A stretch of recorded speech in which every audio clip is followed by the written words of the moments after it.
Sisyphe était le fils d'Éole. Cet homme avait fondé Corinthe.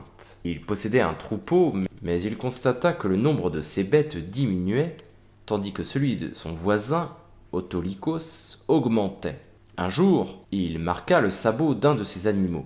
La nuit venue, Autolycos vola quelques bêtes de Sisyphe. À l'aube, il convoqua les voisins pour leur faire constater le vol, laissant aux témoins le soin de punir le voleur. Et il pénétra dans la maison d'Autolycos et viola sa fille, Anticlée. Anticlée tomba alors enceinte et épousa Laërte. Elle mettra au monde un fils, Ulysse. Plus tard, Zeus va rencontrer Égine, la fille du dieu fleuve Asopos. Il se transformera alors en aigle et l'emmènera dans un lieu secret. Mais Sisyphe avait tout vu. Il propose alors un marché au dieu fleuve. Il lui demande une source intarissable en échange du nom du coupable.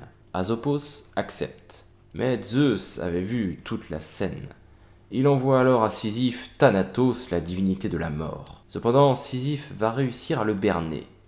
Lorsque la mort vint le chercher, Sisyphe va lui proposer de lui montrer l'une de ses inventions, des menottes. C'est alors qu'il va enchaîner le dieu de la mort lui-même, Thanatos. À la mort de Sisyphe, Zeus décide de l'envoyer directement aux enfers. Mais Sisyphe avait préalablement convaincu sa femme de ne pas enterrer son corps et de ne pas lui faire de funérailles. Il put ainsi convaincre Hadès de le laisser repartir chez lui pour régler ce problème, à la condition qu'il devait revenir sous les 3 jours. Une fois revenu parmi les vivants, il refusera de retourner parmi les morts. Mais Zeus sera furieux. Il va alors le foudroyer et le condamner au Tartare, la partie la plus profonde des enfers. Sisyphe sera alors condamné à faire rouler un rocher au sommet d'une colline pour l'éternité. Tantale était un mortel. Il était le fils de Zeus et de la nymphe Pluto. Il avait épousé la fille du dieu Pactole. Apprécié des dieux, il avait été nommé roi par son père. Il était même admis à dîner à la table des dieux. Un jour, alors qu'il avait osé dérober la boisson et la nourriture des dieux, le nectar et l'ambroisie, il distribua cette nourriture aux hommes. Peu de temps après, il invita les dieux à sa table, mais il manquait de provisions pour les nourrir. Alors, il décida de tuer son propre fils, Pélops, et de le donner à manger aux dieux. Cependant, ces derniers virent tout de suite qu'il s'agissait de chair humaine, sauf Déméter qui mâcha un bout de l'épaule.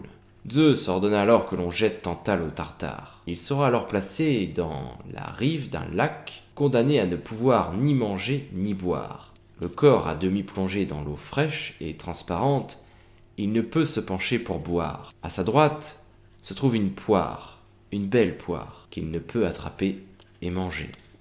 C'est le supplice de Tantale. Ixion était un prince. Il s'était épris de Dia, fille de Éioné, et il voulait absolument l'épouser.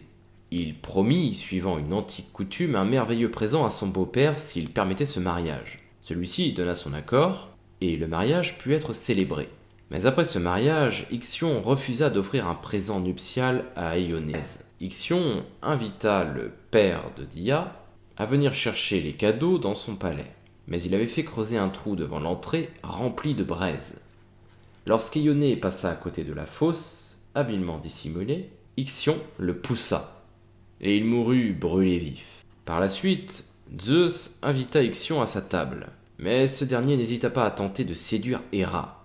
Zeus, furieux, façonna alors un nuage qui ressemblait à Héra. Ixion va alors prendre cette ombre, et de cette union naquit un être hybride, mi-homme, mi-cheval, Centauros, qui donnera naissance au centaure. Ixion, pris sur le fait devant les dieux, fut condamné à un châtiment éternel. Il fut précipité dans le Tartare et attaché avec des serpents à une roue enflammée qui tournera éternellement.